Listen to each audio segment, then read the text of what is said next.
I understand from our rural cities that the weather's pretty warm. You come into Franklin, it's cold. We'll blame that on Ken. Thank you all for spending your time and energy, and particularly today, to get started on the next phase. Probably take at least this meeting, maybe another one. But we're going to have the opportunity to see all of our growth plans and designs, and I am looking very forward to it. Greg, if you would take over for us, and we would appreciate it. And thank you for coming down, working hard on this.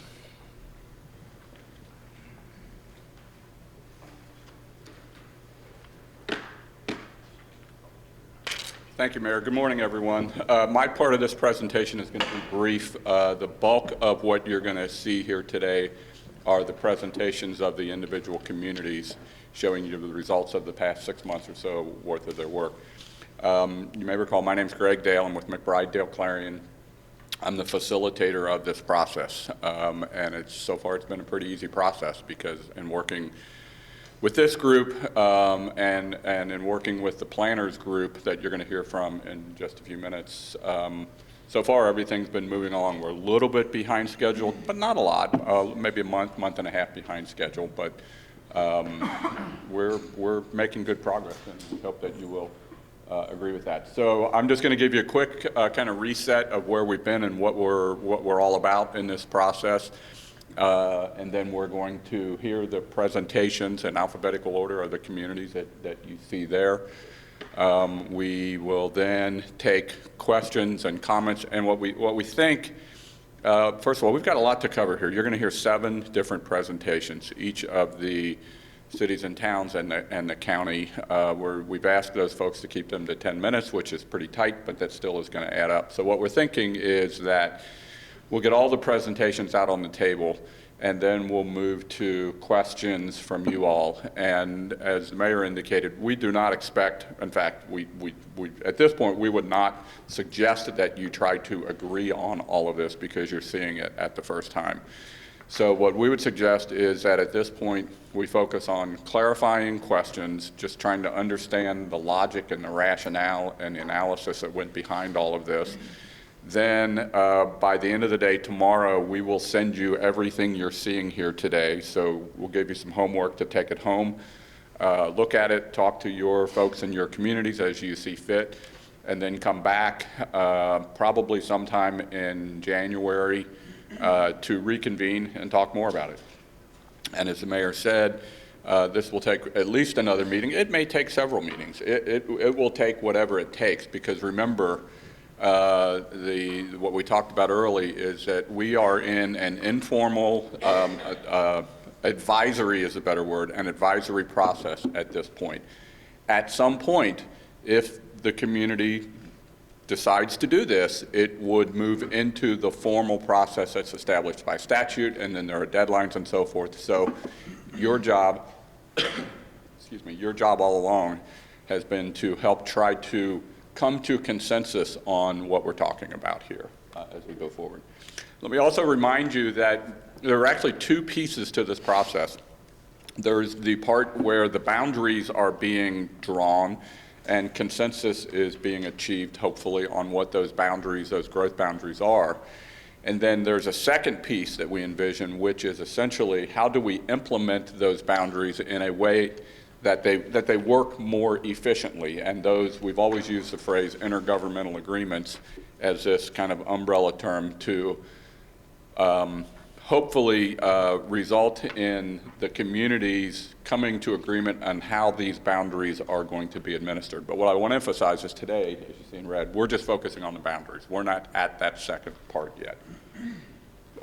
You may recall that there have been a series of guiding principles. So you've seen these multiple times. I'm not going to go back over them in detail, but the planners group has been guided by these, and hopefully you will continue to be guided by these. So certain things that we're going to try to focus on today is the idea that these boundaries need to be drawn in relationship to the ability of the communities to provide services and public facilities to them in a fiscally responsible way based upon certain expectations of growth forecast. That's what the statute requires ultimately, should we get to that point, so we've tried to build that into this. The rest of this I think you've seen. I just want you to remember that somebody in this group in the very first meeting said, hey, wouldn't it be helpful if we could come up with some guiding principles that we agree on, and we did that. So the planners group have been working to identify revised growth boundaries. Those are to be done, as I said, in relationship to the ability to provide services and facilities and based upon growth forecasts. But it's also not just a technical exercise. Those communities have also had public engagement involved. So each of the communities decided on their own how to best engage the public, and you're going to hear about that today. Some of you, no doubt, have been involved in some of those public meetings, either public meetings or online engagement in your individual communities, and then also each of the planners in their community have also been running this by the elected officials as updates as needed. So that's where we are. Are there any questions, just to refresh your memory about where we are in this process and what we're doing, or is everybody ready to move into the presentations? You know what? I tell you what. Let's do this real quick before we do that. Just as we get to Q&A, I think you probably all know most of each other. Why don't we do just a quick round, though, of just introducing yourself, just name and what agency or organization you represent, and then we're going to turn it over to, I think, Jeff Dobson. Where's Jeff? Is going to be going first, wherever Jeff is. Okay, so let's just do introductions here. Michael Sullivan, Planning Director. I'm Rick Schultz, Town of Nolensville, Planning Director. Victor Lake, Town Manager, Nolensville. Eric Hale, Middle Tennessee Electric. Chaz Morton, County Commissioner. Chuck Davidson, United Communications. Chuck Barber, Middle Tennessee Electric. Bob Green, Soil Conservation District. Emily Wright, City of Franklin. Good morning, Jim Hagan in Spring Hill. Roger Anderson, Williamson County Mayor. Shauna Billingsley, City Attorney for Franklin. Kim Moore, Mayor of Franklin. Eric Strickey, Franklin City Administrator. Calvin Avery, Spring Hill, Planning Director. Victor Green, City of Spring Hill, Associate Planning. Jeff Dobson, City of Brentwood. Kristen Corn, City of Brentwood. Kirk Badnauer, City of Brentwood. I'm not on the committee, but Diane Giddens, Chief of Staff, Williamson County. Judy Herbert, County Commissioner. Michael Wood, I'm the Planning Director for Thompson Station. Vernon Gert, City of Franklin. Jason Golden, Superintendent of Williamson County Schools. Will Denami, Lobbyist, Williamson County. Jeff Mosley, Williamson County. Christy Ransom, Williamson County Attorney for Planning. Mike Madison, Williamson County Planning Director.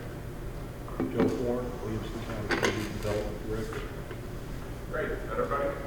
All right, Jeff, come on up.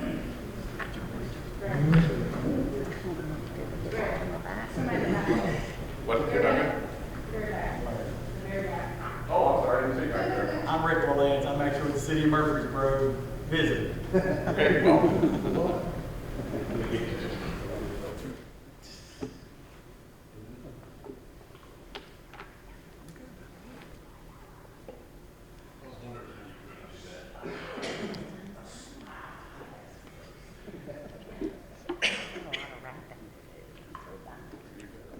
Thank you, sir.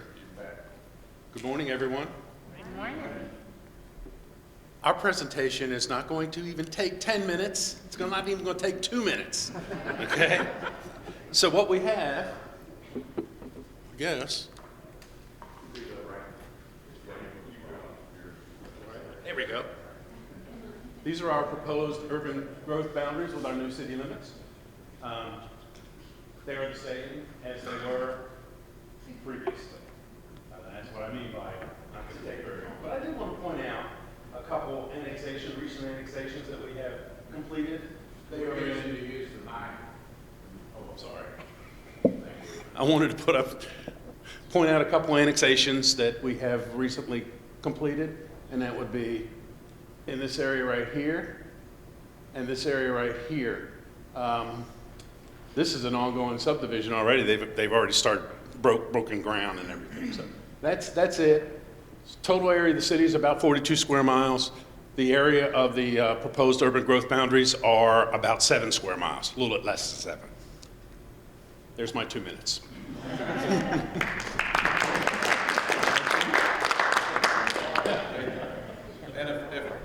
If no one else is proposing to change the boundaries, this is going to go pretty quickly, don't you think? Okay, I'm sorry, who's up there? Fairview.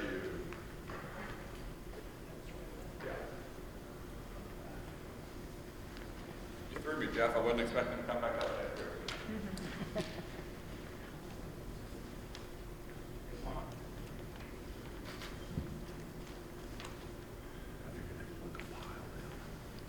Mike Sullivan, City of Fairview. I've got 9 slides, but if I can do it that quickly, well done. So we've looked at a couple things with Fairview.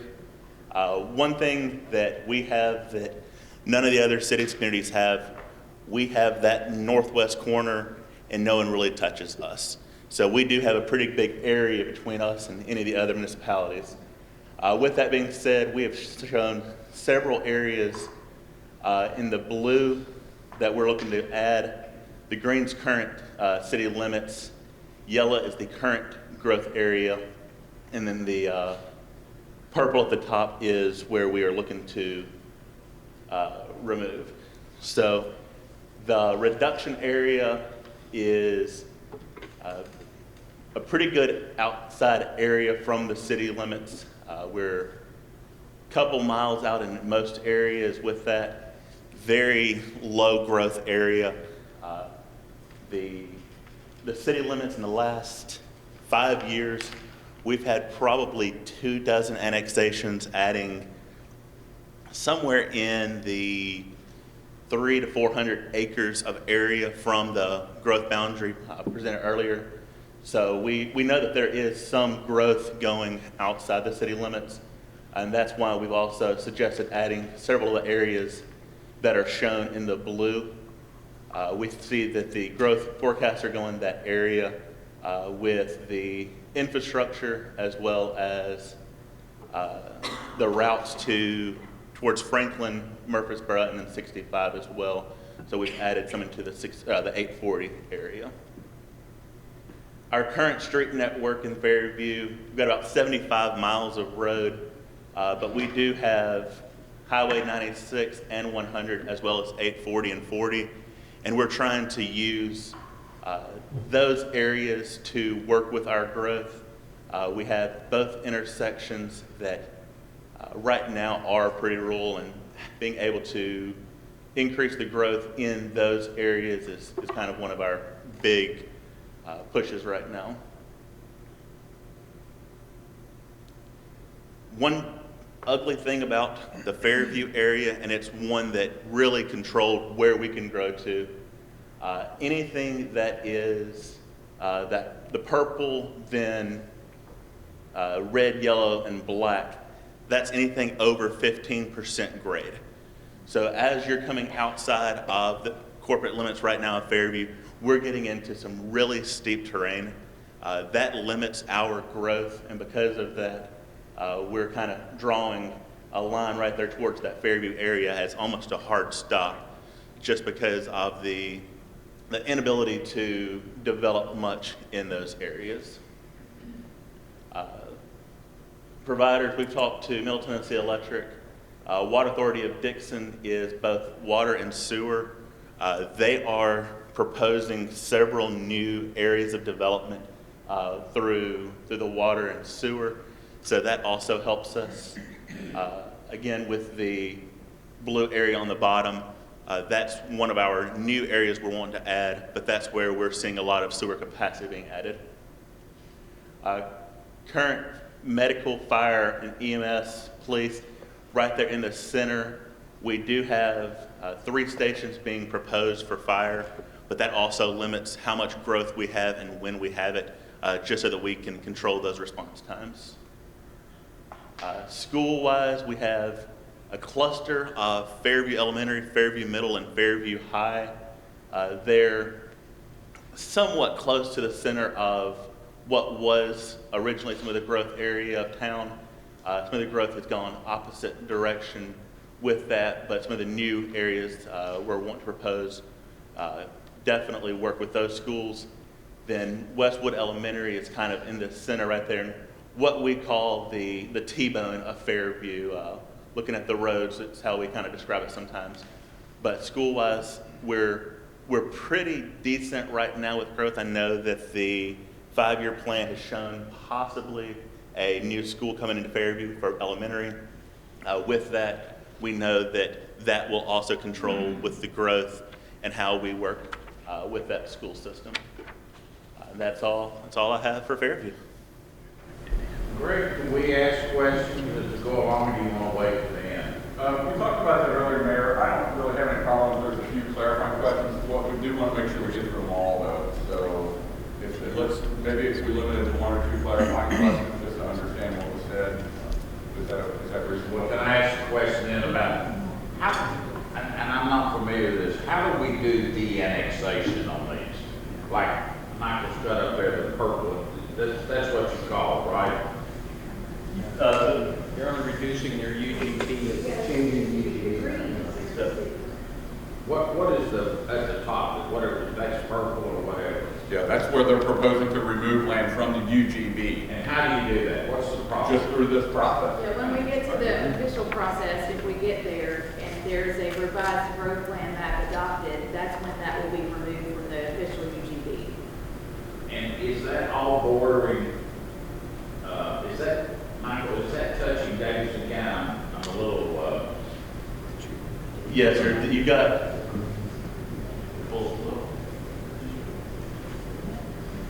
I'm sure there's a laser on here somewhere. the what? If you're going down with the building, Yeah. from Fairview, it's kind of on the left side down Rush Creek Road area. So it's kind of that push into Davidson County. So thanks. So as Greg, we're going through these, the other thing we're doing, all of the cities, I guess, well, not all of them, but a lot of them are having to deal with federal funds under ARPA, which is money the federal government's giving us, trying to work through that. TDEX changed the rules on us Friday afternoon about some of the funding for utility districts, and whether it goes to counties or cities or directly to them. What I have discovered during that process is down on Fernville, we see Fernville, one of your maps, we discovered that there's a nonprofit that brought water out there because Dixon County Water and Wastewater were not servicing that area. And there's a nonprofit that went out there and provided water for folks in our county. So my question is Dixon County, they're not represented here, but they control all the water and the sewer for your city limit, period, correct? Yes, sir. Yes, sir. So what's their position on that? Maybe that's a little too deep in the weeds, but do we need to include them? Are they part of this process, or help me out? We met with them and we have kept them informed of these meetings. They have not, I guess, seen the benefit of time.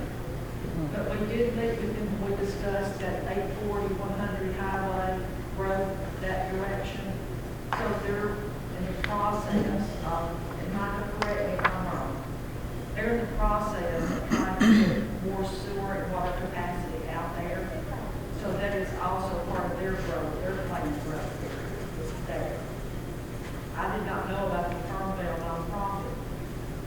And I wonder if that, because our city limits now go down to Fernville Road. Right. No, not Fernville Road, the road that comes off 96. So I was not aware of the nonprofit. Well, what sparked it in all of the area down in about the 840, the blue area that you all are expanding, whatever happens to mine. If Dixon County is not prepared to bring that, how can you ever have, and I'm trying to be active, I'm just trying to figure it out. If they're not willing to invest in capital to get that there, how can you ever get any growth occurring in that blue area out around 840 and Highway 100? Well, that's their planned growth. That's Dixon County Water Authority's planned growth. And I think we're trying to collect money to kind of invest in that also, so that we can encourage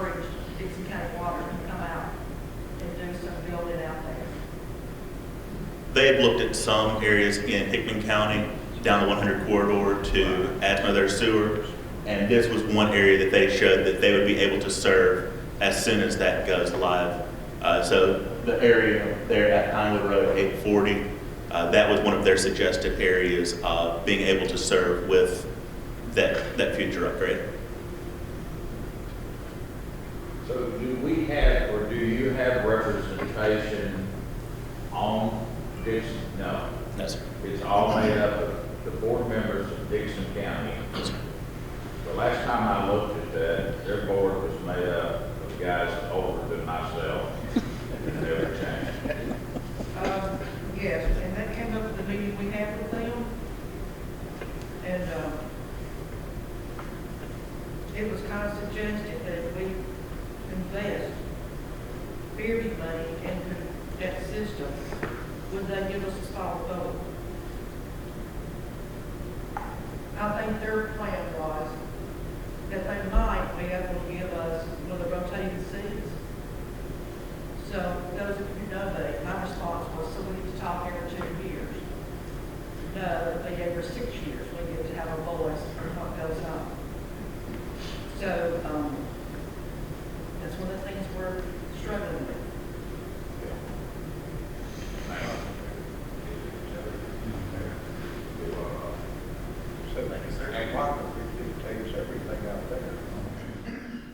So let's keep moving. We can come back and talk about each one of these individually. And by the way, when all of these presentations are finished, you will see a map, a composite map of the entire county that shows how all of this is going to fit together.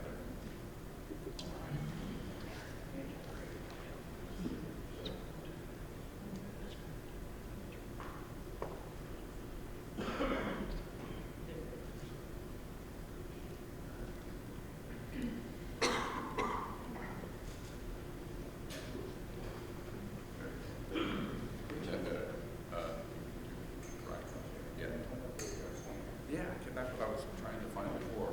That looks like the pointer is working. Okay. It's fine. Good morning, everybody.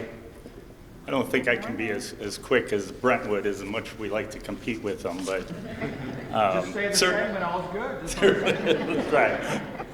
I'm Vernon Girth, Assistant City Administrator at the City of Franklin, filling in for Emily and little bronchitis she's experiencing this morning. Our team has come to grips over quite a period of a time and significant community engagement, which I'll share with you towards the end. But to orient everybody with the illustration that's up on the screen, the dark black line that circles the perimeter is our existing urban growth boundary. The blue lines are the Harpeth River. And the yellow line is the current city limits. And what the city is proposing at this particular time is to add a little bit over 1,000 acres in total to our urban growth boundary. But I'll start with 1,000 acres that we're going to be removing, proposing to remove from the northwest part of the city. And some of those properties are really two properties, the Gentry Farm family property, and then near that is the Harding Ventures property that wants to develop in the county. So they've requested to be removed from the urban growth boundary, and the Board of Mayor and Aldermen has endorsed that earlier in the year. The couple thousand acres that we're looking to include in the urban growth boundary is in the southeast quadrant, and the green color down by the Goose Creek interchange and Paytonsville Road. And as you can see, the city corporate limits encompasses about 1/3 of that area, because we've recently, over the last year, annexed about 800 acres at request of property owners, and state law allows property owners to make those requests. That has created some challenges for us about how do we extend infrastructure. And I appreciate the comments that Mayor Anderson made, because We know that developers, the property owners, the businesses that invest in our community, in large part pay for the infrastructure. And it's our responsibility to plan for that. And with infrastructure being the most costly investment that any of us make, this planning is critically important so we can provide guidance to the people that are investing in our community to help extend the infrastructure. And since the city of Franklin has gravity sewer, this area in green in the Goose Creek Basin essentially allows us to extend gravity sewer to those perimeters of that Goose Creek Basin and thus add additional infrastructure. Now, while it's focused on the drainage basin and gravity sewer, it also allows us to plan for the road network. And along I-65, having parallel roads and a robust access to the interchanges is part of this thought process and reasoning for annexing this area in Goose Creek. You'll notice some other areas very small. If I had a pointer, I could show them to you. There's some both green and red areas. The green to include in an urban growth boundary, the red to remove. And those are currently parcels that are split by the current urban growth boundary lines, and we want to either remove them or put them in as whole properties. Again, focusing in on the Goose Creek area, this is a blown up version, but it does show the current city limits, those recently annexed properties, and where we want to extend to. The rationale, we've already annexed, as I mentioned, over 800 acres in this area. Integrating the remaining southeast Goose Creek drainage basin into the city will allow us to plan for the extension of gravity sewer and other infrastructure, the proximity to I-65 and regional commercial uses, our ability as a city to extend the whole package of city services, improve the existing street network,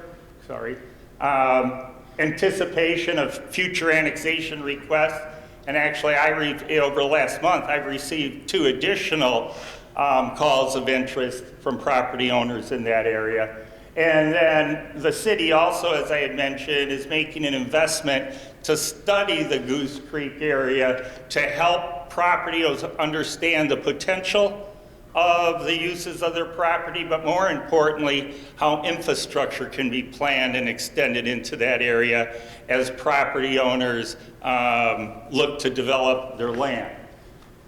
One of the challenges in that area that there's a variety, if I can go back, you can see the property lines. There's quite a hodgepodge of different sized properties. And while some of them have the same owner, not all do. So for them to collaborate, to work together, to make the needed investments, to make the highest and best use of those properties is challenging, and the reason our Board of Mayor and Aldermen have decided to invest in a coordinated study. The public outreach started back in August. We distributed over 1,000 mailers, used our social media and other media platforms to get the message out. We have email distribution lists to various homeowners associations that we pushed out when the public meetings would be. We had special office hours for staff to be available that people wanted to come into the office. And then we had multiple work sessions with the Board of Mayor and Aldermen and Planning Commission. As you can see, on September 21st and 22nd, we held hybrid meetings, and for each of the drainage basins that our main drainage basins, there were 3 of them, and then all the others we combined into one, and you can see the number of participants online and in person. Thank you.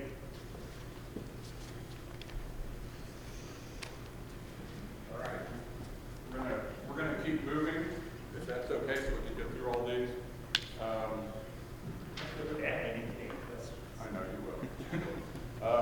presenting for Nolensville? I don't see you there. Okay. Great.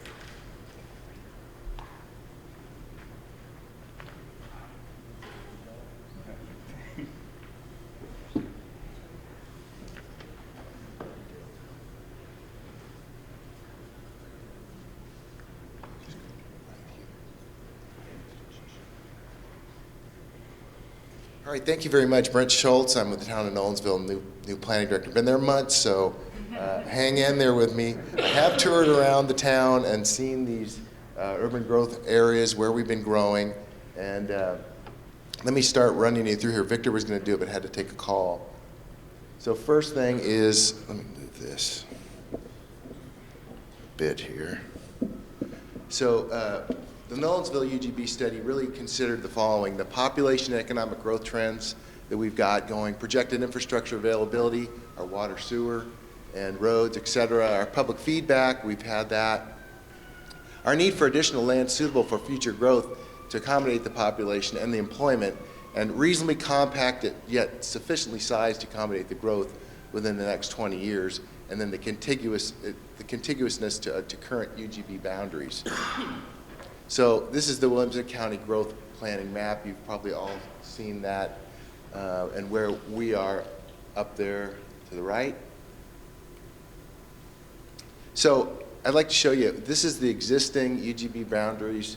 A little bit about the current UGB though: 18.8 square miles, city limits 10.4 square miles. The boundaries are generally formed by Davidson County to north, Rutherford County to the east, Brentwood UGB to the west, and it's approximately 1.35 miles south of Clovercroft, Williams, and York Road. So you see that current boundary in yellow there. Since 2000, though, we've had tremendous growth here. When I took the job, I was shocked when I saw these numbers. You know, I'm from Southern California. We just don't see this. I used to read about you guys and the dynamic growth here, and the more I've seen it, I'm just amazed at what's happening here in Tennessee, in this part of the country. But as you can see, we went up from 2000 to 2010, county 44.7, we were 110%.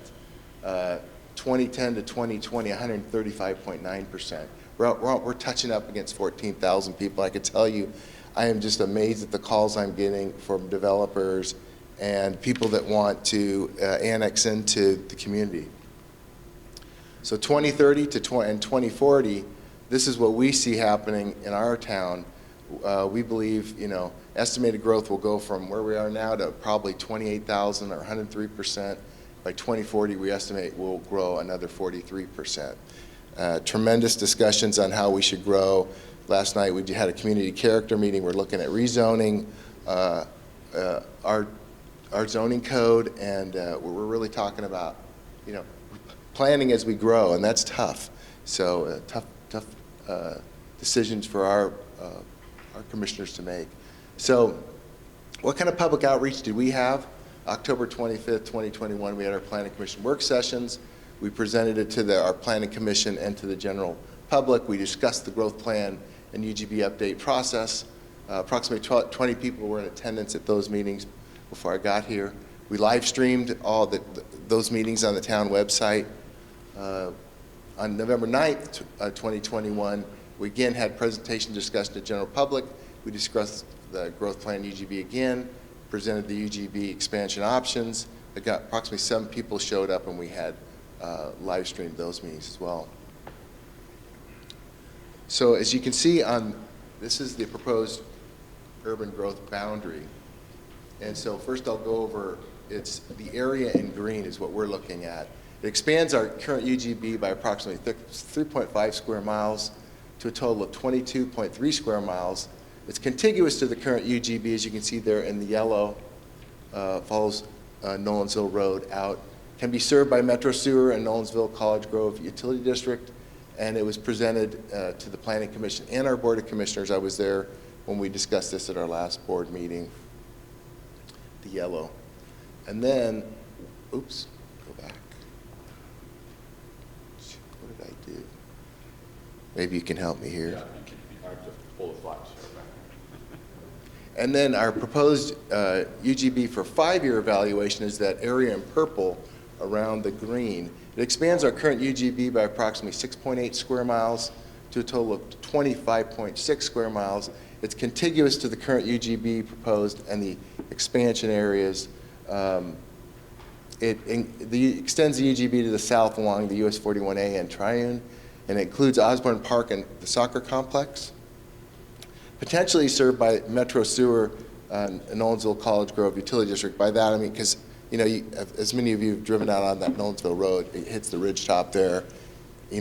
Lift stations may be tough, and those may work. We don't know, but that's why we say that. And then this was presented all to the Nolensville Planning Commission and Board of Commissioners for buy-in. And that concludes our presentation.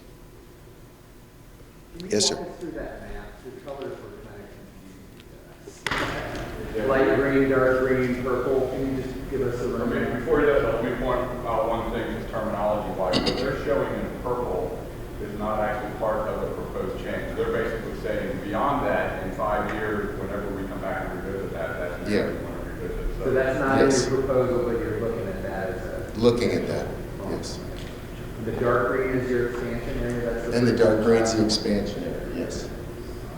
Got it. Kind of So the same question I'm gonna ask you, the utility district, the water side specific, because all your sewer is serviced by Metro Nashville, correct? Yes, sir. That's my understanding is Metro Nashville serves us.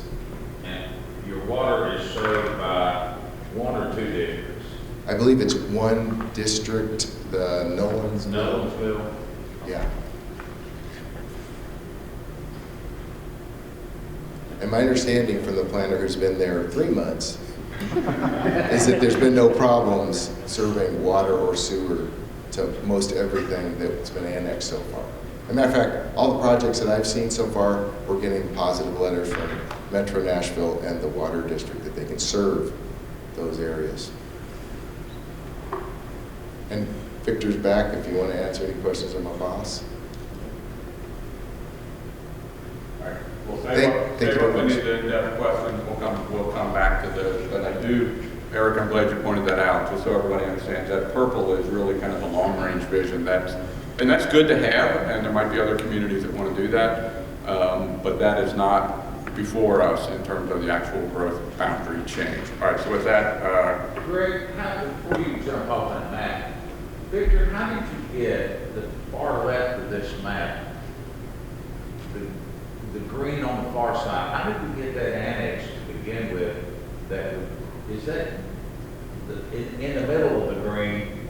That's where you're wanting to grow, is what you're saying.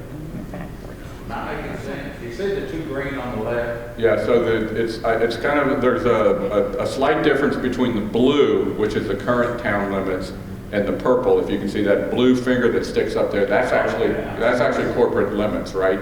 It's corporate limits today. Yeah, so the 2 greens are essentially on each side of the current kind of peninsula of the town limit. And then, I know it's a little hard to see, then you get to the purple, which is long-term future. What is that area right there? The green, far left green, Yeah. is what's commonly known as the Mosley property. Okay. That blue finger, I'm trying to think what the name of the existing, what it's called today. It's being proposed for a couple of different names, but I don't know what the actual name of the farm is. Right across from Scales Farmstead. You know where that is? Yeah, I know where that is. And the property to the east of it is actually already developed. It's with the way the annexation laws is, it's doubtful that will ever come into the town limits, so they would have to obviously apply for annexation. That is called the farm, I think, that development. So it's actually in the county. So, Greg, if I can ask you something. It's our building here, I get to ask questions. This is an adjacent question. Are you looking at a school for that area at some point, Jason? He is now. What we're seeing right now in the short term, in the 5-year window, is significant growth on the east side of Nolensville. That's where most of the proposed neighborhoods are. So within our 5-year plan, we're most concerned about the east side of Nolensville Road, pressed up against Rutherford County. In our 5-year plan, we don't have anything there. Jordan right now is the closest. It has capacity for about 400 more students. This will have a significant impact on us. But you've got Jordan Middle planned. Jordan Middle is planned, and Jordan Middle is actually, that property is if I'm not mistaken, the farthest east tract in the city of Brentwood. There's one more. One more past us? Okay. So we'll have some middle school capacity, but for us, Nolensville it's the highest growth area. We've started conversations since Victor's been there. We're having a lot better conversations the last 6 to 8 months with Nolensville. So Rick, before you call up the next one, Jason, I should know this and I just cannot recall it. Tell us what you've got currently that you own land where we're going to be building schools. Is there one for Nolensville too? We do not, well, we have a piece of property that we just mentioned where Jordan is, that we already own, where we can and have a plan to build a middle school. We have property just on the south side of 96 in the Arrington area where we plan to build an elementary, but it's largely to address growth at College Grove. We need some more land in Nolensville. There are a couple of developers, again, on the east side of Nolensville Road, kind of the Rocky Fork, that area where Nolensville has introduced us to the developers. And I'm speaking for you now, but you're discussing the possibility of requiring the developer to sell us a piece of land there to build an elementary school, again, on the east. I would classify it as that we are mandating. Okay, thank you. We're mandating the developers to give you the property. Thank you. I was equivocating because it's not our decision. That's been whenever we have major developments, we're coming in as these planned developments, we're now requiring them to take the schools into account and make accommodations for them. In this case, we're trying to get them to come up with 15, 20 acres. And what you may not know is that because there's a little bit of lag in between the two different developments, we're actually looking and asking each one of them independently to come up with the property instead of just jointly, just in case one of them doesn't make it through the process, so that if either one is there, you have the property, and if both of them there, you've got more. For us, Franklin set the model with Perry Creek. Franklin required that for what is now Perry Creek Elementary. Southern Land is one of the developers. They actually participated in that, and that was a real win-win for the developers ended up really appreciating it. So when Perry Creek was before we put in the educational impact fee, does a mandate by a city hurt us in any way, Jeff or Christie, in the educational impact fee? Or can they ask, is there a way to do an offset if they're interested? Because I can see, which is fine, I don't mind somebody giving us land, but I need you all to let me know that they do what they want, they're in the cities, but we charge an educational impact fee to those city folks, and if they're given a plan, I'm sure they're wanting to trade off. I don't know our provisions allow it. We do not have that in place right now. It's not Perry Creek, it was Creek. Is that right? Yeah.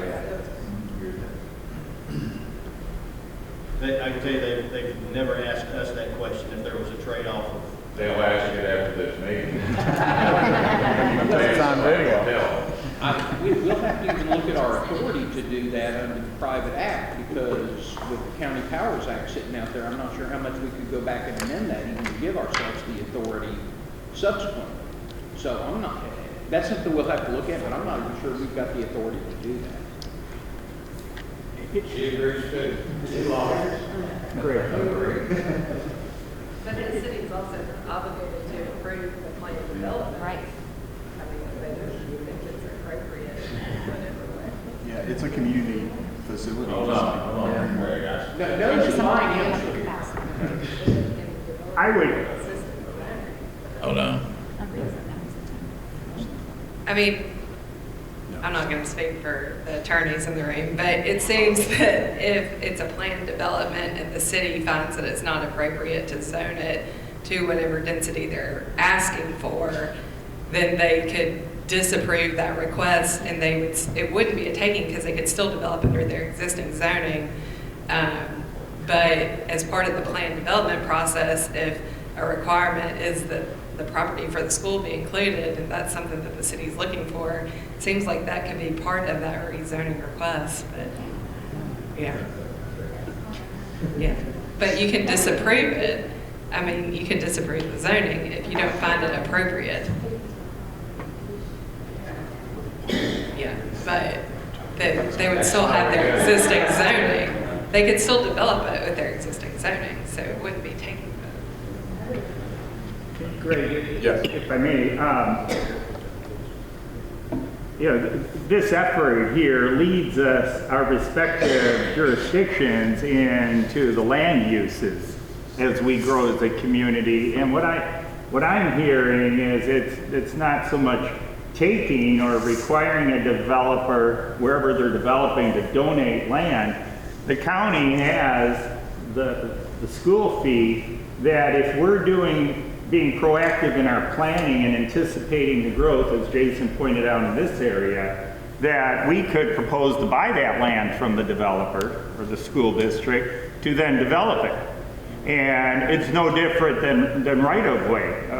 City of Franklin has a road impact fee for collector and arterial roads, and we will reimburse the developer based on the impact fees they pay for the land and the construction if they're going to do it. So I look at it very analogous to how we grow the county and leveraging the dollars to strategically purchase property as development comes in. Because the developers benefit from having an educational facility in close proximity to their residential development. Not according to them.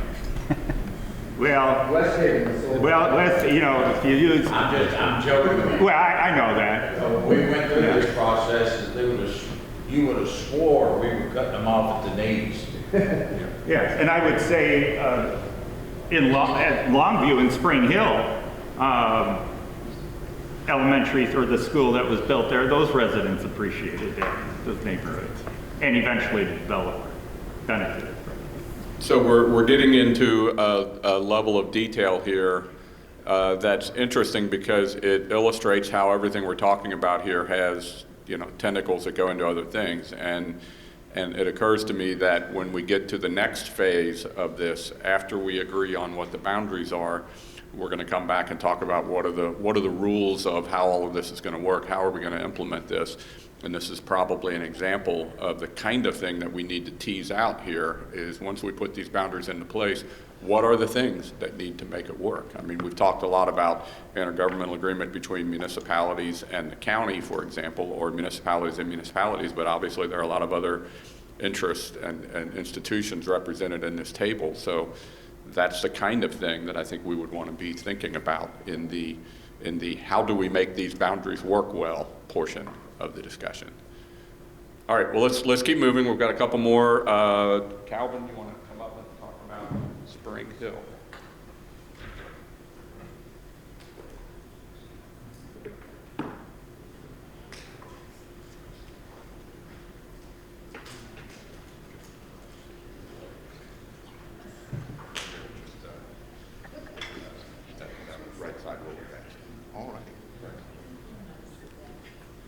All right, everybody, thank you. Before I begin, I wanted to acknowledge a few people. In order to create our executive summary that was shared with everyone, this PowerPoint, the information, we worked with our Chamber of Commerce, our elected, appointed officials, our residents, shareholders, etc. But more importantly, I want to call out two people who really put in a lot of work in order to make this work. One person who's not here today, and that is our planning assistant, Miss Lucretia Sappington. She did a lot of hard work to make this viable. And next, young man right in front, Jake McQueen, crunched a lot of numbers, reviewed a lot of information, worked with outreach and community engagement, and actually spearheaded the public input survey portion of our plan. All right, quickly, we'll briefly talk about the population projection that led us to where we are. Both our Williamson County Northeast and Northwest sections that we're looking to expand our urban growth boundaries into, the outreach and community engagement efforts that we've taken to get a lot of information. As I mentioned, Jake was very instrumental in that portion.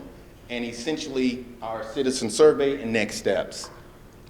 What you have in front of you here is our nice little colored map. The new in the middle, that is the city of Spring Hill's current boundaries. Spring Hill is approximately 26.8, give or take, square miles. The green is our Murray County urban growth boundary. If you're not from Spring Hill, maybe from California, you probably say Maury County, but it's Murray.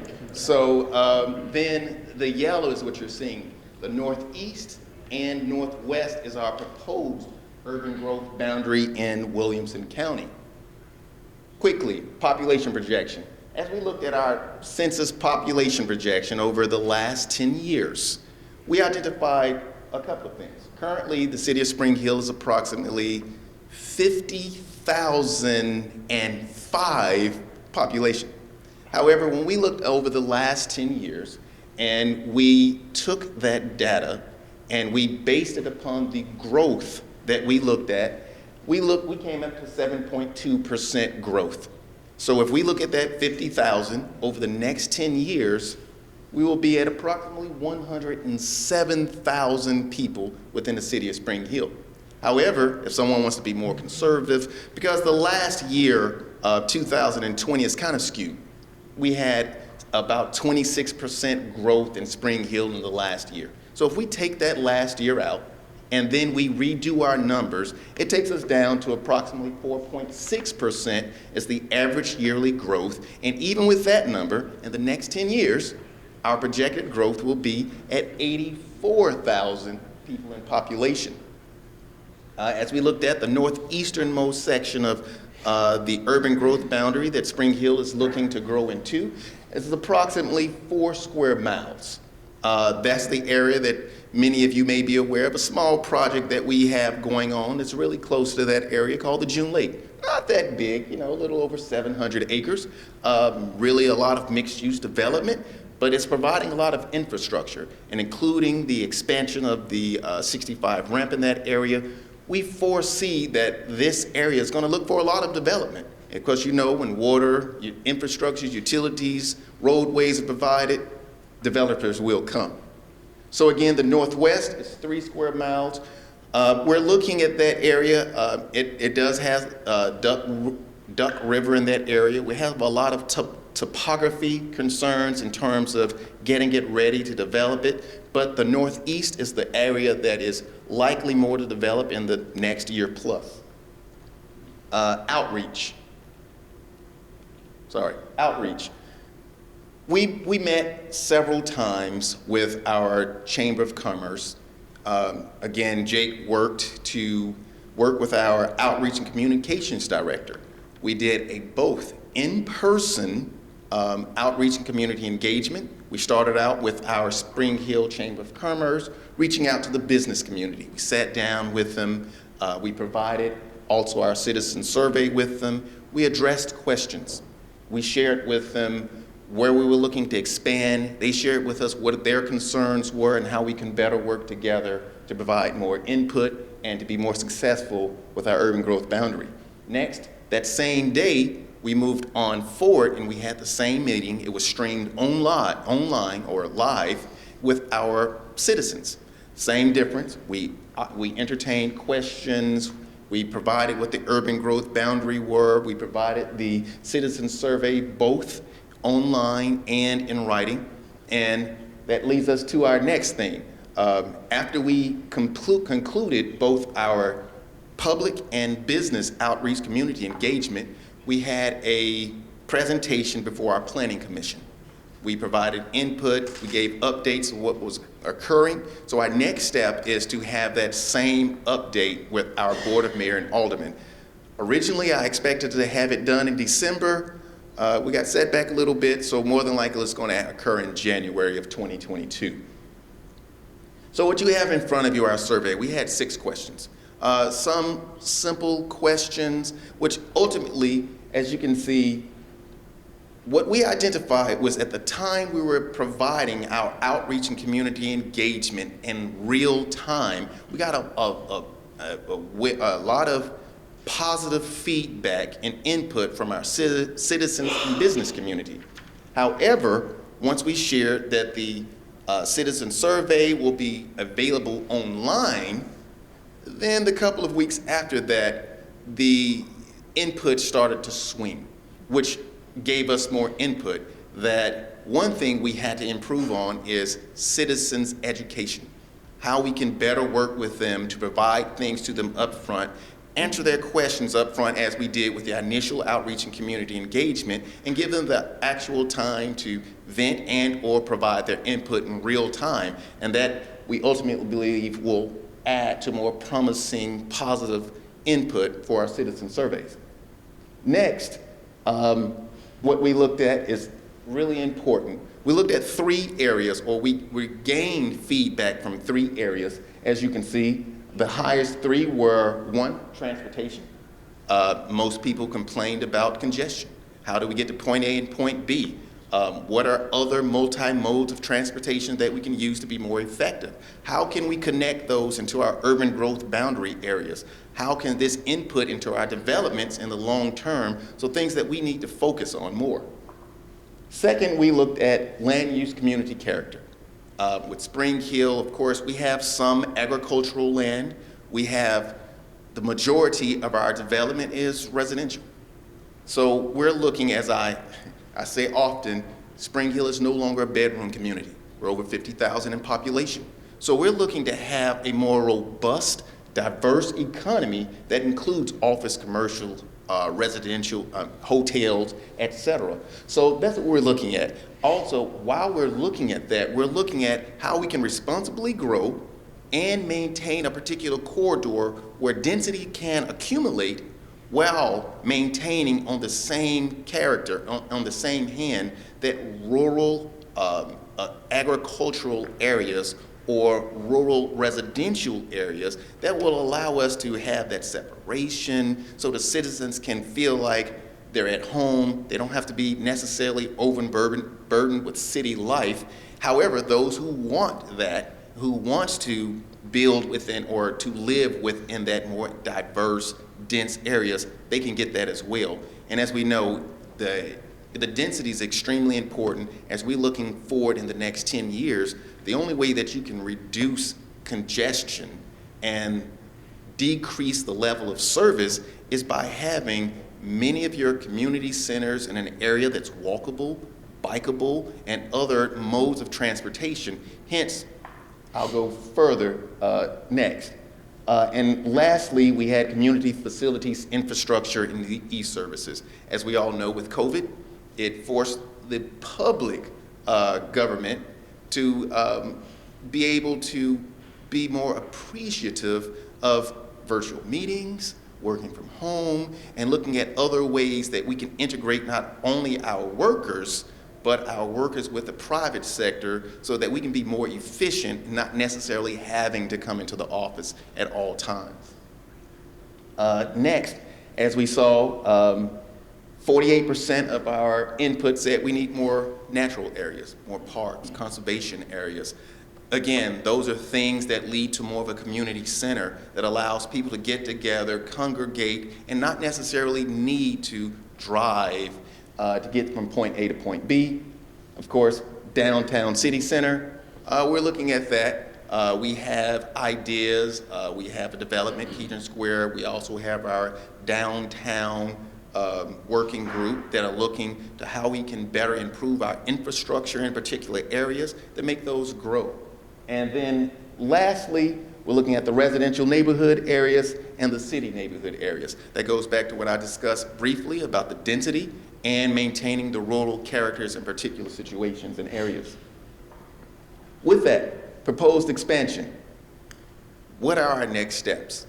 We discussed already that we had our public outreach and community engagement. We had 2 sessions. Both were live. The second one was live and online streamed.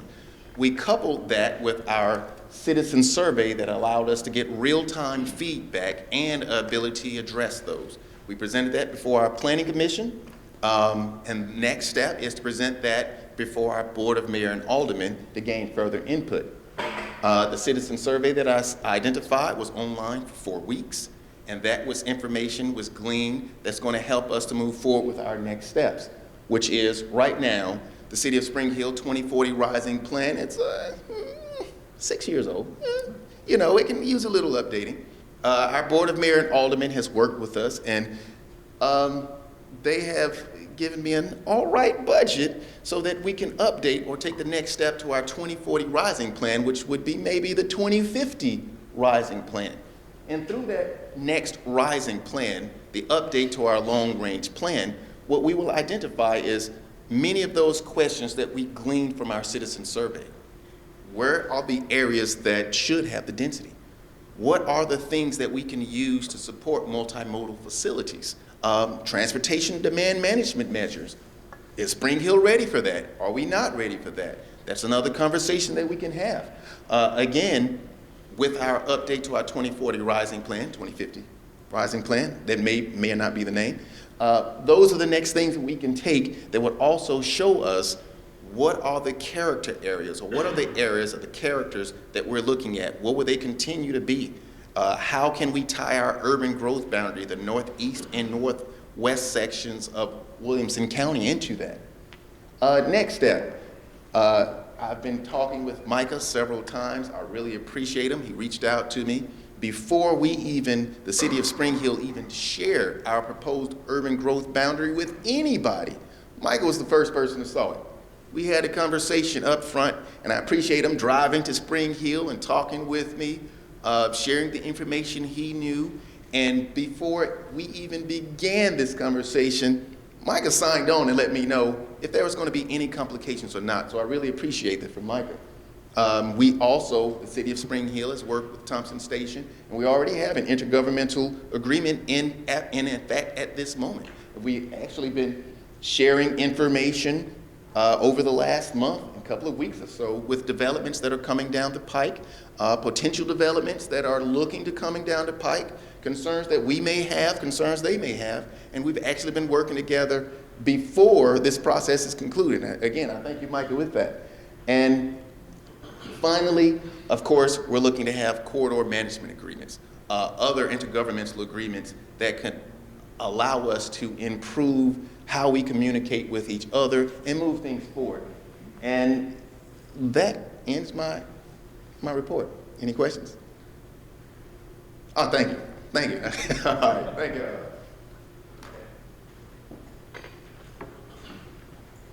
And as I mentioned, when we're finished with this, we're going to pull all the maps back up so you can see them all together. But we have 2 more, Micah Wood, Thompson Station.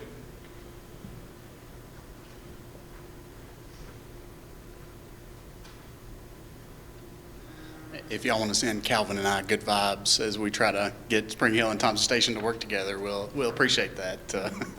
But it's been great to work cooperatively.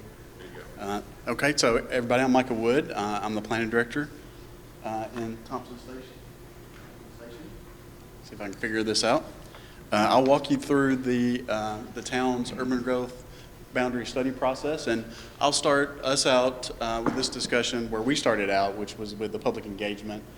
Before we did anything else, we went out to the public. We wanted to get information, comments, concerns, the good, bad, and the ugly, and we've heard it all through this process. We had a series of 3 meetings. The first 2 were in person. The second one, or the third one, was supposed to be in person, but that was in September, which the Delta wave kind of changed our plans on that. So we transitioned that to an online only meeting. But while we were doing the series of meetings, we also had a dedicated webpage and used surveys, much like Spring Hill and Calvin was talking about, to try to capture as much information for people that couldn't come to the meetings that were either in person and online. A little bit unusually for me in this planning process, the most conversations that we've had have been one-on-one. I won't say that I've talked to every single person in Bethesda and Burwood, but I have talked to a large number of them, some of them several times through this process. So that's been a mix of phone calls and emails and coming by town hall. And that has actually affected what we have ended up proposing in the map. And so these are actually ongoing.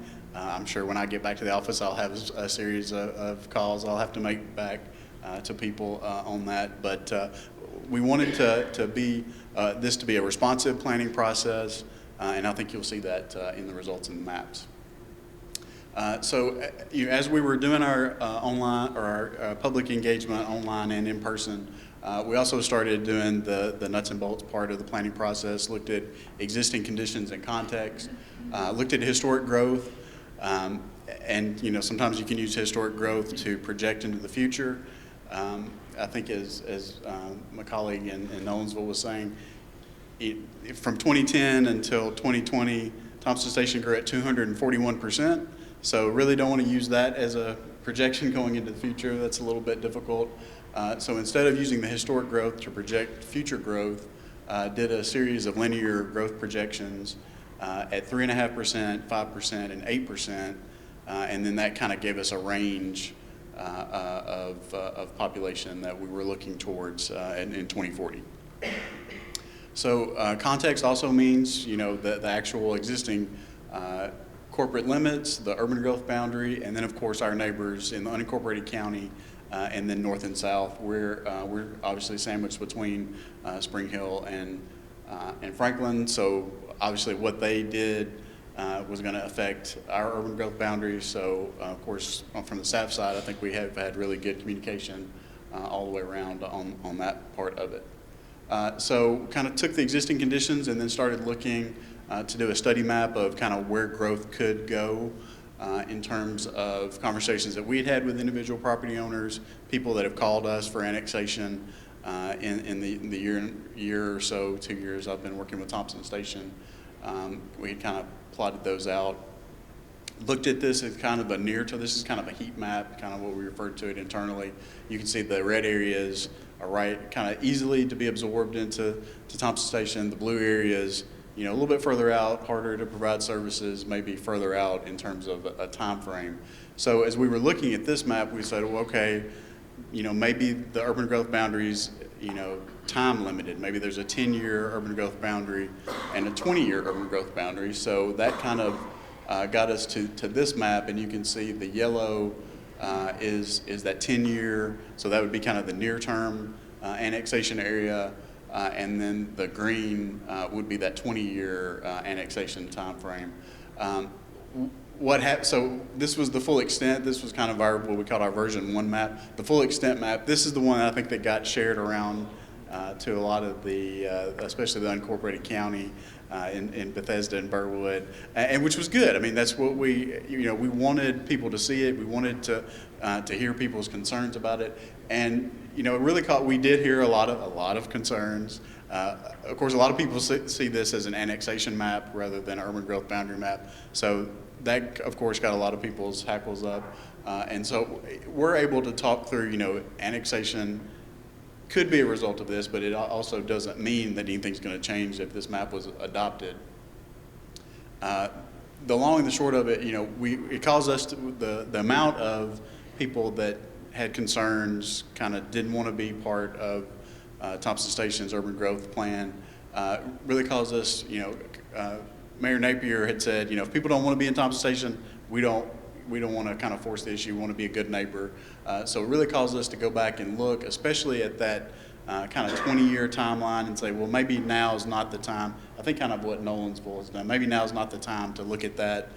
Maybe we kind of tailor in some. So this is the version of the map that we actually included. I don't know if the tan reads well on the screen, but It's not exactly the 10-year urban growth boundary that we had proposed. It's a little bit larger than that. I think we still will, through our annexation policy, do time-based, but in terms of what we submitted for the composite map, this is what we did, and this is tailored in somewhat from that original version 1 map. So this is what we've submitted, and we'll look forward to the discussion. Keep your questions stored up. We've got one more. Mike Madison.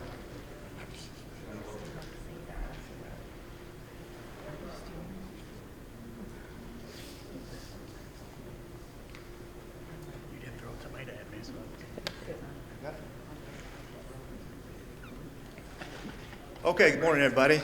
Mike Madison, Williamson County Planning Director.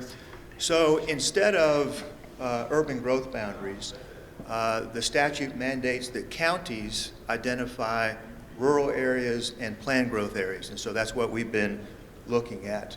So you've seen this map a lot before. This is the current Williamson County Growth Plan map. I've highlighted our current planned growth areas on here. Not sure if the pointer works or not.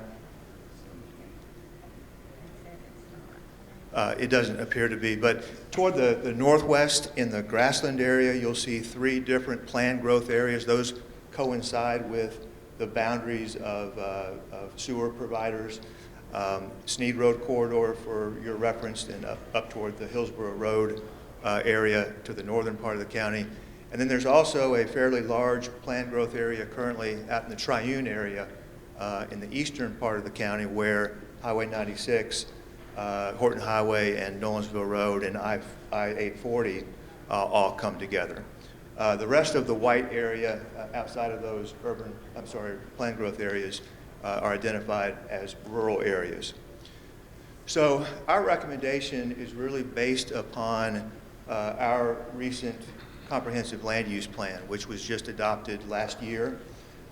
So we've already done a very extensive evaluation of where the county's growth should be and where it should not be during that process, which was the product of very extensive public and stakeholder involvement and participation. And so the comments and the feedback and the involvement that we had during that process not only informed our comprehensive land use plan, but I think because of the extensiveness of it and how recent it was, it also helps to inform the process that we're currently undergoing now.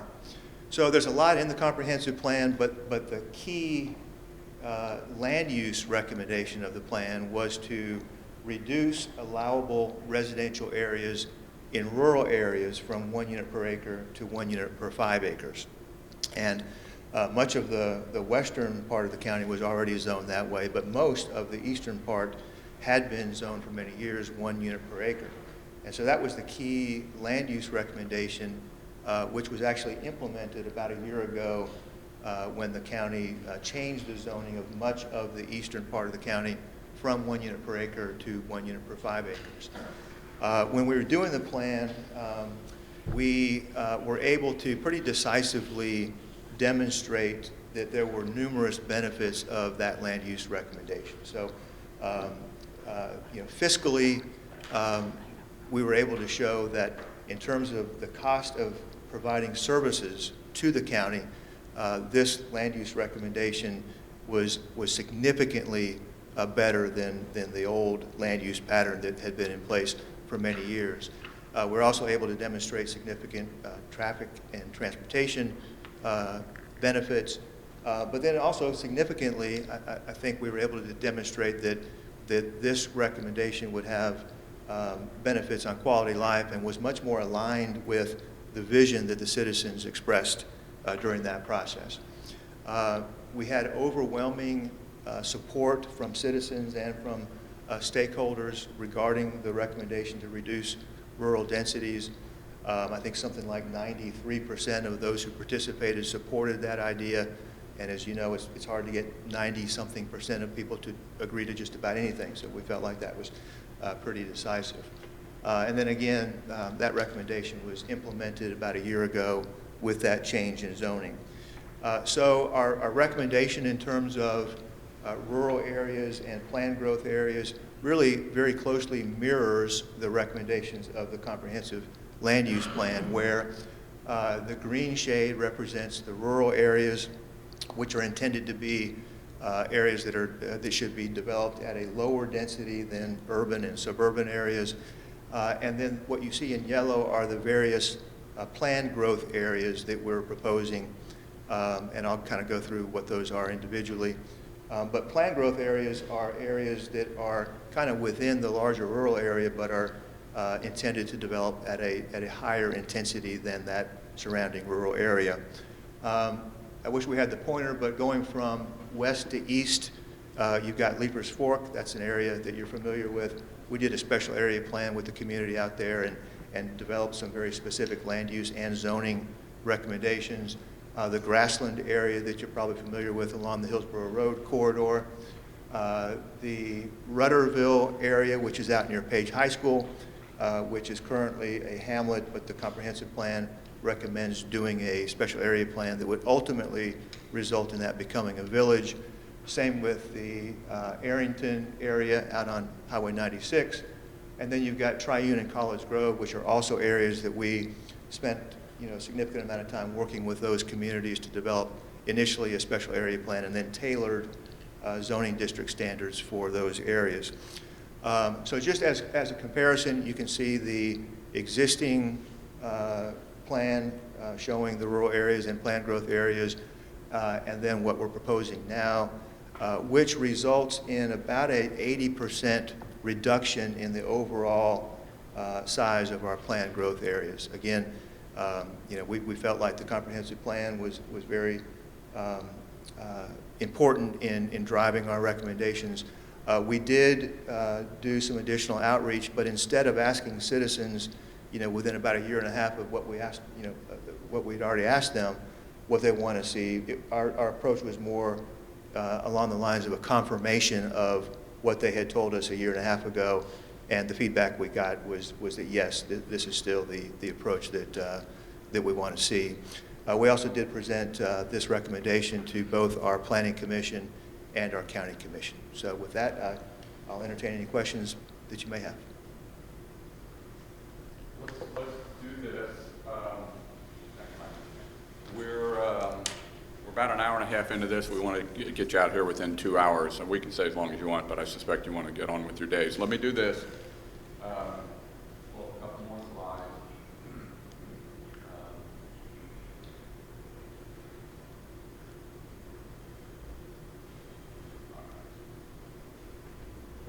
So this is the big reveal part of this. So we took all of these proposed boundaries and put them on a map. I wanted to start with this map, which you've seen many, many times. This is a historic map, mainly just to direct your eyes to the municipal boundaries within the urban growth boundaries. So in Franklin, which is probably the easiest to read, you can see that. So it's a little tough, but I just wanted to point that out because when we shift to this map, this is your current urban growth boundaries that were established in 2001 with your current municipal boundaries. So if we just toggle back and forth here, if you look at Franklin, for example, or any of them where you can see that what's happened is those communities have grown. They have annexed within those urban growth boundaries. And that's what's supposed to happen, right? That's what the urban growth boundaries are. But I wanted to put that up as a point of reference. I'm going to show you 3 maps now, and I can toggle back and forth between these. So this is your current boundaries. If all goes as planned, if it all happened the way everybody has proposed it, this is what they would look like. So you can see, for example, the substantial areas that Mike was just talking about in terms of the difference between the planned growth areas. And planned growth areas, by the way, that's a term of art that's actually used in the statute. That's why we keep using that term. So urban growth boundaries apply to the growth boundaries around the municipalities. Planned growth areas are those smaller potential nodes of growth in the county. That's why we use that term. And then, so that's that. And then we have this map, which is showing the changes. So what you see here, the blue crosshatch, the dark blue crosshatch, are those areas that are proposed to be added to the urban growth boundaries. That's just what you just saw. And then the red crosshatch area are those areas that are proposed to be removed from the urban growth boundaries. So you can see the area in the very northwest corner, that's that part of Fairview that they're proposing to remove from the boundaries. You can see us, the area on, I guess it'd be the northwest part of Franklin where they're proposed to be removed. And then just the dominant color are the areas in the county where the planned growth areas are proposed to be removed. We do have, after all was said and done, and this was something we were worried about in the beginning, is whether or not there would be areas that overlap. We do have one very small overlap that is, you see the little yellow piece there where Thompson Station and Spring Hill occur. I don't know if you guys are, have talked about that, but I think it's pretty remarkable that after all of this, that's really the only issue that we have, and obviously that's a very small area. Certainly we can work that out. I'll point out just a couple of other little things. If you see at the very bottom there, there's kind of that odd looking thing where you see just to the left of the yellow, which is the proposed addition to Spring Hill's growth boundary. That looks odd, but that's because the growth boundary in Murray County is not on there. That's that kind of odd little piece there at the bottom. It makes a lot more sense when you see, if you have both growth boundaries showing that as well. But that's it. I mean, that's just taking everything that each community sent us and putting it onto a composite map so that you can see it. We'll, like I said, we'll provide you with this so you can study it and look at it more closely. But I think at this point, let's see if there are other questions. And then the other thing I would ask you to think of, Commissioner, before I get to you, is what other information do you need to have to evaluate this?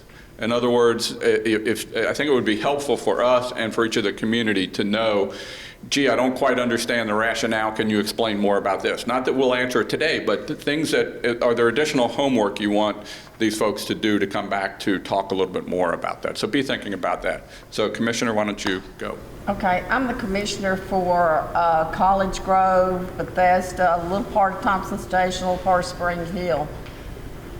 And what majority of the public out there has no idea this is going on. Has no idea this is going on whatsoever. Is this working?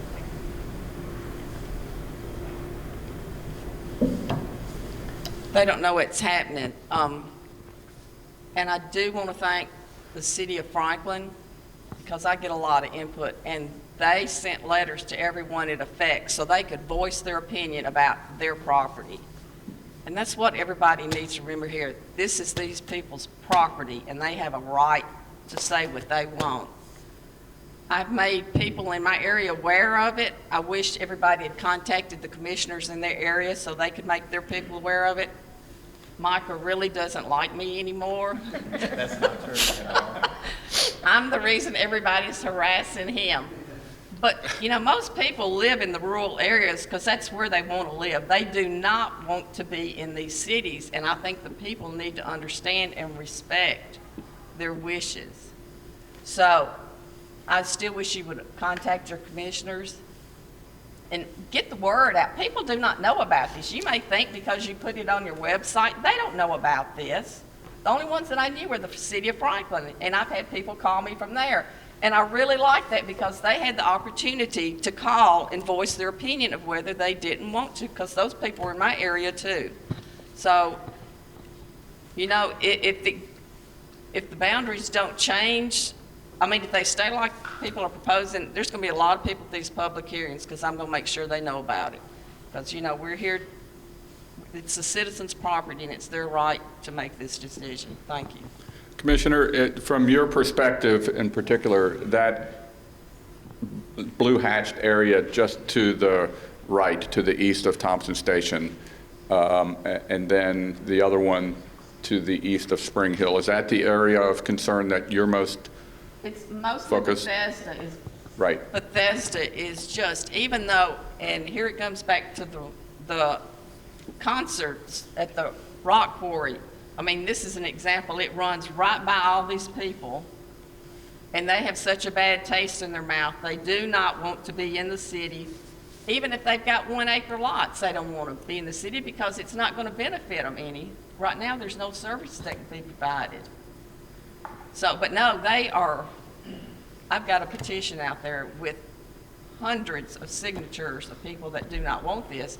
And I think these cities need to take into consideration what the people want, where they're going to hear about it later on. And I know this is just proposed.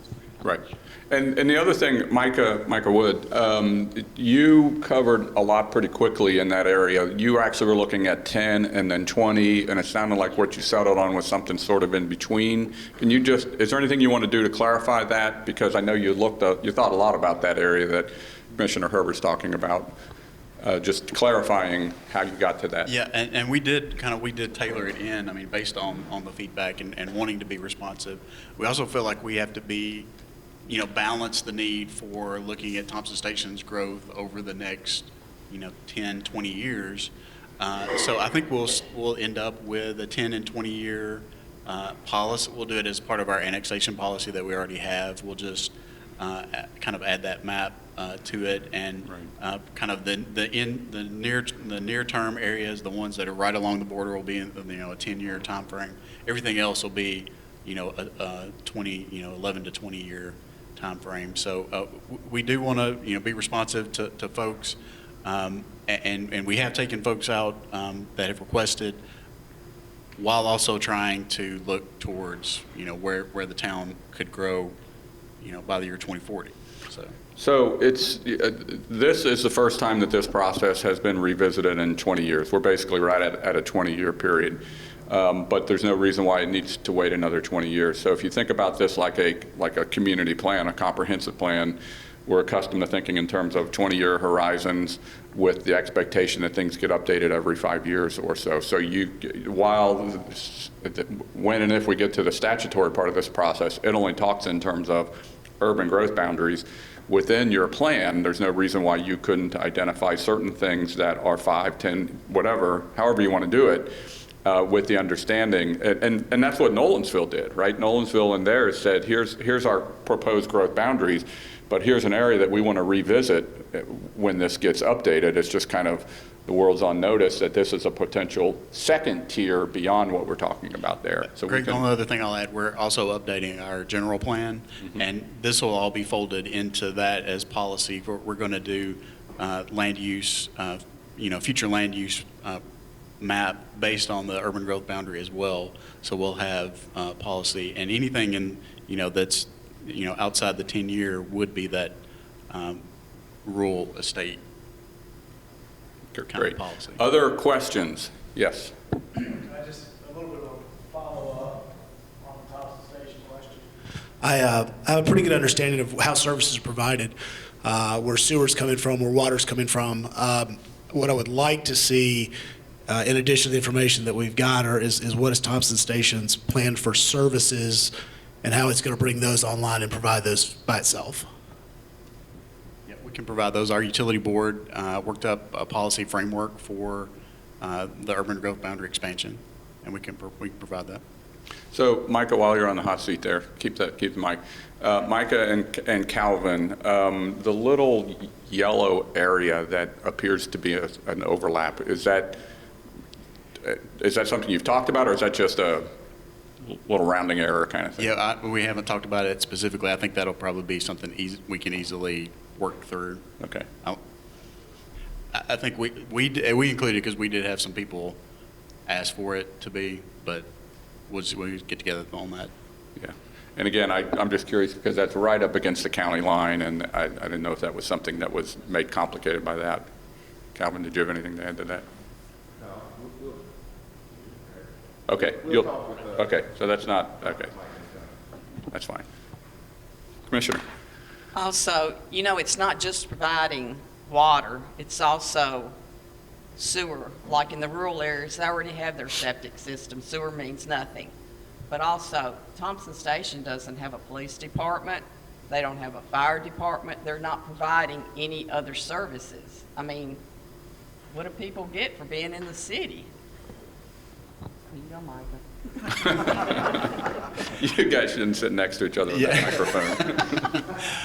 And so, I mean, that's always been, when I worked for Thompson Station in the early 2000s, and they were relying on the county for zoning and everything else. I mean, it's been a process. I think Thompson Station's in the process of, as part of our general plan update, we're looking at what other services do we need to provide, and there is talk about forming a police department. I think that's often in the next few years, and solid waste will be following that. So trash and recycling. So yes, I mean there's nothing that I can say about what Thompson Station provides or not in terms of services at this point. But as part of the planning process that we're doing, we are looking at what things should be expanded, because we do get those questions from existing citizens that want those things. Okay, just to the left there, pass it over. Thank you. Listening to this conversation, I think this what I want to say is germane to everybody here. When our team started looking at how we're going to grow, internally, we looked at drainage basins and how we can extend our public water and sanitary sewer infrastructure. And the map that we proposed to you today was very different. But we've also had discussion on how decentralized sewage systems will impact our community and the county as a whole. And we know that they take up a lot of very valuable land. We don't know if they're sustainable, and we know they will add costs to property owners that will develop with those types of systems. Now, there's still much work to do, but one of the points that I have brought up with our team and to Greg and all of you is that additional information we need is how we're going to grow the county beyond the time we're all not here anymore. Is decentralized systems are they sustainable, and are they going to last, or are they going to create urban sprawl? And those are questions that I think the implementation of what we end up doing is a vital piece of this. Thank you.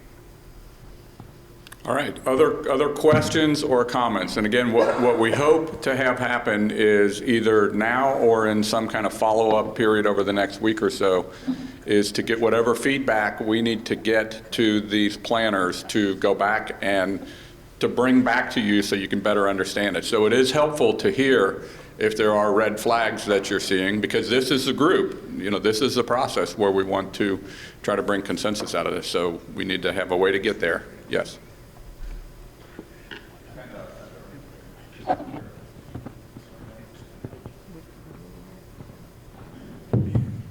So I actually have a question maybe for Mike or the county in particular.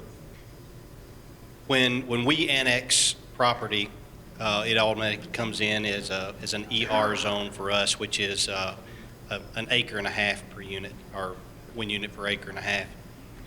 In the areas that are urban growth boundaries, they can develop in the county at an acre. And so one of the discussions that we've been having, and it was really an issue as we were discussing these urban growth boundaries of extending them, was we realized in extending them, we were giving basically a privilege to an individual to develop in the county at a less density than what they could annex, what they could get just by sheer annexation into the town. And so my question was, is there any consideration on the county side of decreasing the allowance, I guess, and making that development a little bit more stringent to an acre and a half or 2 acres in lieu of the 5 and 1? Yeah, that's a good question, Victor. And Greg has mentioned a few times that there's 2 pieces to what we're doing. One is the boundaries, which are of course critically important. But then aside from that, what policies and what else do we need to do to help the system work the best? And so that's what we will be looking at is how can we all kind of facilitate the end result that we all want to see. And I certainly think that evaluating the county's policies for what happens in those areas in the interim before they're annexed is going to be a piece of that. Now, how that ends up looking, I don't know yet, but it'll certainly be something that we look at once we get the boundaries, to the place that we need them. One of the things that brought that up is that we actually had people contacting us, requesting big farms, big tracts, wanting us to include them in the UGB, not really caring to be inside the town limits, but wanting them to be in the UGB simply because they could go from a 5 to a 1.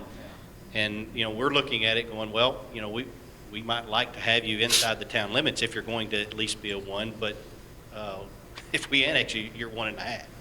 Yeah, and that's an example where, maybe some of the policies are counter to, what we want the end result to be. So, there's certainly something to be said for treating those kind of as holding zones. And so we'll certainly be evaluating that. Right. Great.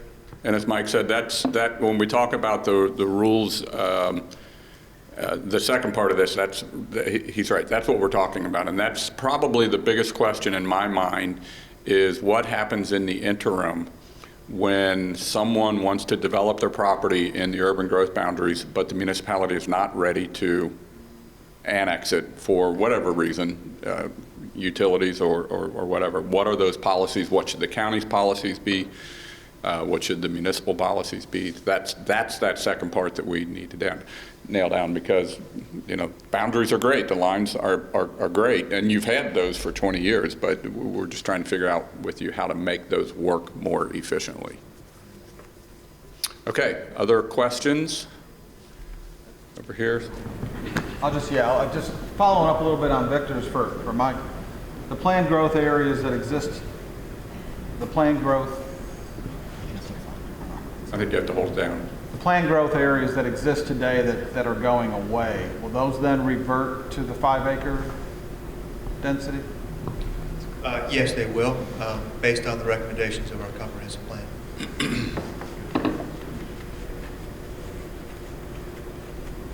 What else? Other questions, other comments? Following up on the commissioner's statement, and I'm not sure that I heard all of that, so if I'm mistaken, then I apologize. As I'm new, I'm going to stand on that, I'm new all the time, but so can a city just, even though that's in the urban growth boundary, the city cannot just annex your property unless you request annexation, correct? So, I mean, from what I think I heard you say, is there was a concern that if you're in the urban growth boundary, that you'll just be gobbled up by the city, and the city will provide no services? So, but don't you have to request to be annexed? And if that's the case, won't that protect those landowners? That's some of the conversations that I've been having with the folks that call, because a lot of them have thought that it is an annexation plan. I don't know where Here you go. That's some of the conversation that I've been having with folks. I don't know that she's tried that one. Okay, how about this one? There we go. All right. So those are the conversations I've been having. A lot of people are under the impression that this is a straight out annexation plan rather than the urban growth boundary. So talking through them, state law says that the property owner has to request annexation. Cities and towns can't go out and annex like they could, when the first version was approved. So that some people that says, they say, what you said, oh, well, this, I don't want to be in Thompson Station, so I won't be. Some people say, well, my neighbors may, and then that'll affect kind of the development around them. So yes, you're correct. A property owner does have to request annexation before a community can annex. Thank you. I just didn't want some panic to be started throughout the county that we're going to annex everybody and make them be part of the cities. Other questions, other comments? Okay. Let me then talk about next steps. So we're not asking for your concurrence here, but we are asking for you to concur at some point that allows us potentially to move forward. So We are proposing to meet again probably sometime in January. So we want to make sure that you have what you need to consider this, talk about it, think about it. So what we will be doing is providing you with all of this material, probably tomorrow, end of the day tomorrow, something like that, that we can package it up. I think also, Mike, that will come from you, right? And I think that if you could take the next couple of weeks to go through that, talk to folks back in your communities as you see fit, and what would really be helpful is if you could communicate with us through Mike about any questions that you have, like we're talking about here, because I think it would be helpful for all of the planners to know what additional information you might want to see when we come back in January. And at some point, you all are all going to need to work through how we get to a point where some version of that map is at a point where at an advisory level, you're willing to advise that that is something that is worth moving forward with. Keep in mind that ultimately this is going to have to be approved in Nashville, and before it goes to Nashville, it's going to have to be approved by all of the sets of elected officials, the cities, the towns, the county, and there will have to be public hearings as part of that.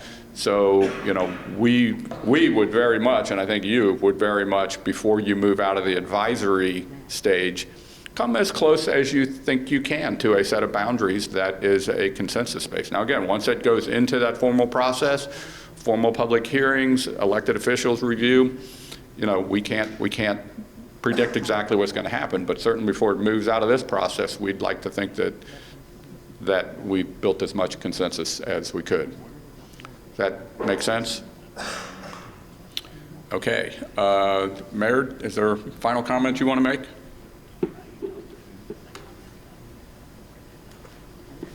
Well, thank you, Greg, and thanks to all of you for putting your time and energy to develop first stage. I would say that we've got at least one more meeting in mid to January.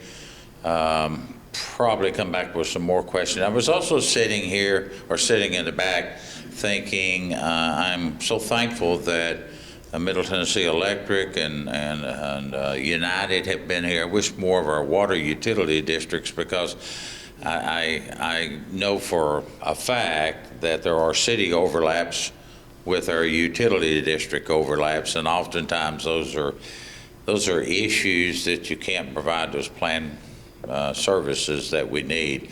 Although I know that many of them, the utility districts, are out there and they are following this process, but it would be nice if they would sit here, Mike, so you might try one more time before you and Christy, to reach out to them and invite them here to this meeting, because it will have a major play in that, just like Fairview. Really, your water and sewer control your destiny as much as anything I know about once the boundaries are set. And I know United, Middle Tennessee Electric. One of the other things, I'll tell you some of the things we're doing, and I'll let you go because I know we're all busy.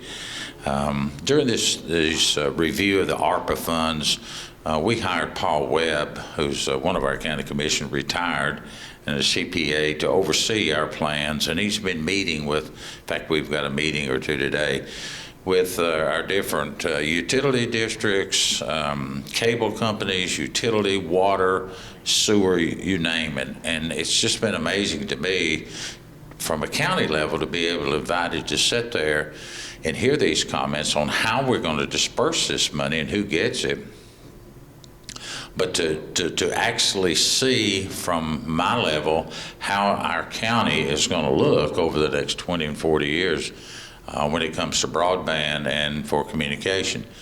I've asked the staff with a kind of caveat that I'd like to be the best connected county in the state of Tennessee, and I know all of you feel that way. We have dropped calls. This is the planned mode of communication for me, and no matter where I'm at. We all have our tablets and we have our computers, but there are many, many places throughout our county that we're still getting dropped calls. I can always think of one on Concord Road when I'm driving down on I-65. And Franklin's got theirs, and we've got ours out in the unincorporated area. But we have another task force working behind the scenes, trying to work out some of these things. Has nothing to do with what we're doing here today, but to provide some of those services that we need so desperately in our community. If you're out around Fernville, you're out around certain parts of Bethesda, College Grove, and over towards Greenbrier, you just virtually don't have any kind of communication, which goes back into Jason's problems. How do we get those kids out in those areas educated?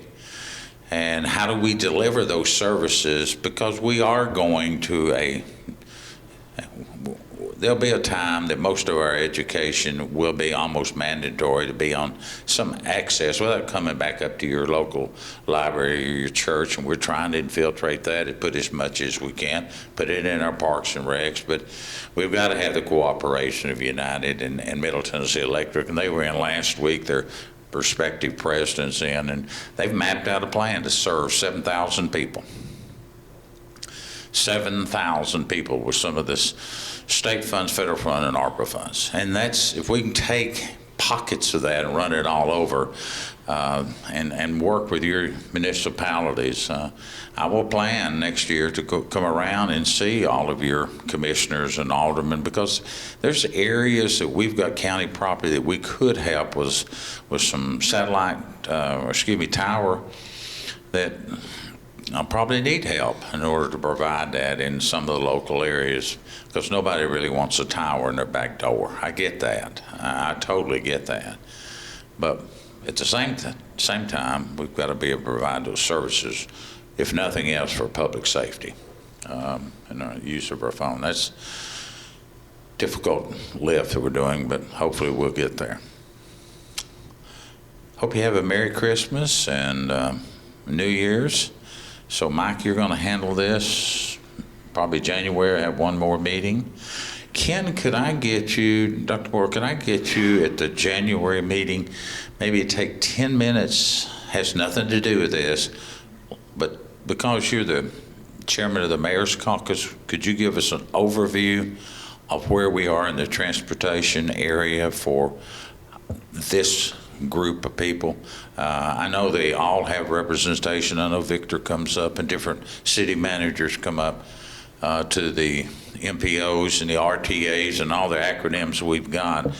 But Ken's right on target with what's going on in the area of transportation and where we are. And I know Ken and myself and others had some conversations with other elected leaders and some of these funds that are coming down. So if you would take 10, 15 minutes, and if you want to do a PowerPoint, feel free to, because I think there's a lot of people here that would like to see that. Other things you'd like to see? Well, thank you, and hope all of you avoid getting cold and switches for Christmas. And so for you that are old enough to know what that means, have a good Merry Christmas. Bye.